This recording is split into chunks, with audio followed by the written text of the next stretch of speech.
It wasn't a typo. It wasn't a family deal. It wasn't a backroom handshake.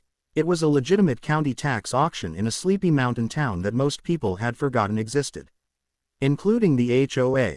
That's where the story really begins. The 25-cent cabin. The listing was buried on page 14 of the county's delinquent property registry. Parcel hash 1187. No photos. No description beyond. Abandoned structure. Minimum bid. 25 cents. I almost ignored it, but I've always had a weakness for overlooked things. The property sat on the edge of Lake Harrison, surrounded by pine forest and silence. The previous owner had passed away without heirs. The taxes hadn't been paid in years. The bank didn't want it. The town didn't care. So I bid, and I won, for a quarter. After legal fees and back taxes, I spent just under $3,000 total.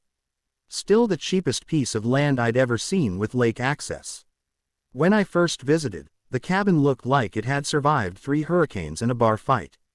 The porch sagged. The roof leaked. Raccoons had declared squatters' rights.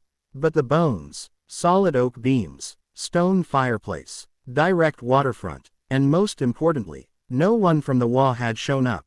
The inactive HOA. Technically, the cabin was inside the Whispering Pines Community Association. Technically. But the HOA had been dormant for nearly a decade. No meetings, no dues collected, no enforcement, no board members on record. The previous residents had simply stopped caring. So I renovated in peace. New roof, reinforced foundation, modern interior wrapped in rustic charm. I kept the original stonework and exposed beams. Installed panoramic glass facing the lake. Added a floating dock. By month 8, people were stopping their boats just to take pictures. By month 12, everything changed. The tech boom. A major tech company announced it was building a luxury eco-resort and research campus just across the lake. Overnight, land values exploded. Investors started knocking. One real estate group offered $4 million without even stepping inside. 6 months later, a bidding war pushed unofficial estimates close to $10 million. All for the cabin I bought for 25 cents. That's when the HOA woke up. Enter Karen. Her real name was Linda Carlisle. But she introduced herself like this. I'm the acting president of the Whispering Pines HOA. She arrived in a white SUV with a clipboard and 3 other retirees who looked freshly recruited. I invited them onto the deck. She didn't sit. We've reviewed historical documents, she said stiffly. Your cabin was improperly transferred. The HOA retains master ownership of common development parcels. I blinked. I bought it at a county tax sale. I have the deed. She smiled. Yes, but the original 1982 covenants indicate that undeveloped or abandoned properties revert to HOA control. It wasn't undeveloped, I replied. It was just ignored. She tapped her clipboard. Semantics. The claim. 2 weeks later, I received a certified letter. The HOA was asserting ownership over my land. They demanded I cease unauthorized improvements. They threatened litigation. The audacity was almost impressive. For 10 years, they had done nothing. Now that the property was worth millions, suddenly they cared. I hired a real estate attorney. He laughed when he saw the letter. This is what we call opportunistic resurrection, he said. They think appreciation equals entitlement. Still, we dug into the documents. And that's when we found the flaw. The fine print. The 1982 covenants did mention reversion of undeveloped parcels. But there was a condition. Reversion required active HOA governance, annual dues enforcement, recorded notice within 5 years of abandonment. None of which happened. The HOA had legally dissolved through inactivity, which meant there was no HOA, at least, not until Karen decided there was. Karen escalates. Instead of backing down, Karen doubled down. She began hosting community meetings in her garage. She went door to door convincing neighbors that if they didn't support the HOA's claim, property values might drop. Ironically, the only reason values had risen was because of my renovations. Then she tried a different tactic. She filed paperwork with the county to reinstate the HOA charter. And somehow, it was approved. Suddenly, Whispering Pines Community Association existed again. And guess who they listed as violating community rules? Me. The $400,000 fine. I received a violation notice claiming Unauthorized dock expansion, non-compliant exterior lighting, excessive glass facade, failure to pay backdated HOA dues 10 years worth. Total fines demanded, $412,600.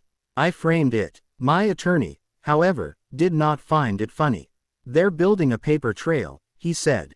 They want leverage before the sale. That's when I stopped playing defense. The survey surprise. When I purchased the cabin, I commissioned a full land survey. At the time, it seemed routine. Now it was gold. The updated survey revealed something interesting. The HOA's original subdivision map had a drafting error.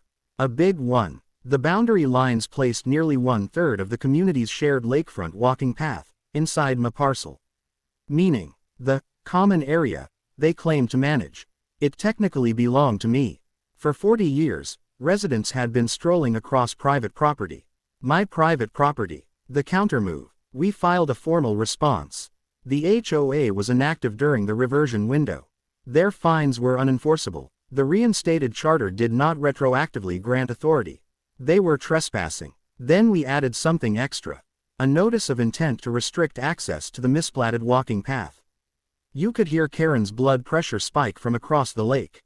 The public meltdown. At the next HOA meeting held in her garage, complete with folding chairs and lemonade, she publicly declared, "This man is trying to steal our lake."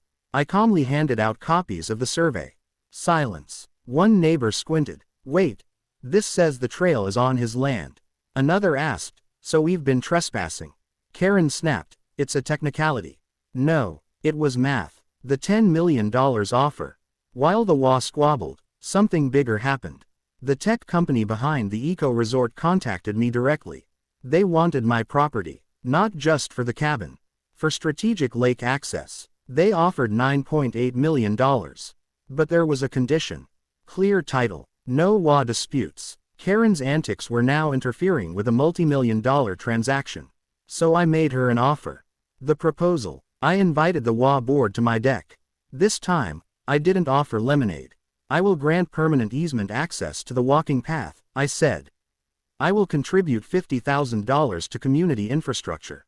I will not pursue trespassing claims. In exchange, I continued, you withdraw all ownership claims and fines immediately. The board members looked relieved. Karen looked furious. "This is blackmail," she hissed. "No," I said calmly. "This is settlement." The vote. The HOA members voted, not unanimously, but decisively. Claims withdrawn. Fines voided. Ownership recognized. Karen resigned on the spot. Apparently, being HOA president is less fun when you lose. The sale. 30 days later, the deal closed. $9.8 million wired. The cabin that cost me 25 cents had officially transformed my life. But I wasn't done. Remember that $50,000 contribution? I redirected it. Instead of giving it to the HOA board, I placed it in a legally structured community trust, funded only if governance transparency rules were followed.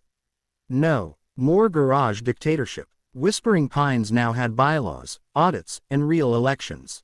Funny how accountability appears when money does. The twist. 6 months later, I received a letter. From Karen. Not angry, not threatening, apologetic. She admitted she panicked when property values soared. She feared losing control of the neighborhood she'd lived in for decades. "I thought you were taking something from us," she wrote. "I didn't realize you were the reason it became valuable." I never responded, not out of spite, but because sometimes silence is the cleanest ending. The moral: people don't wake up when something is falling apart. They wake up when it becomes valuable. The cabin wasn't worth fighting over at 25 cents. It was worth war at $10 million. But here's what Karen, and every opportunistic HOA, forgot. Ownership isn't about who shows up last. It's about who showed up first. And stayed.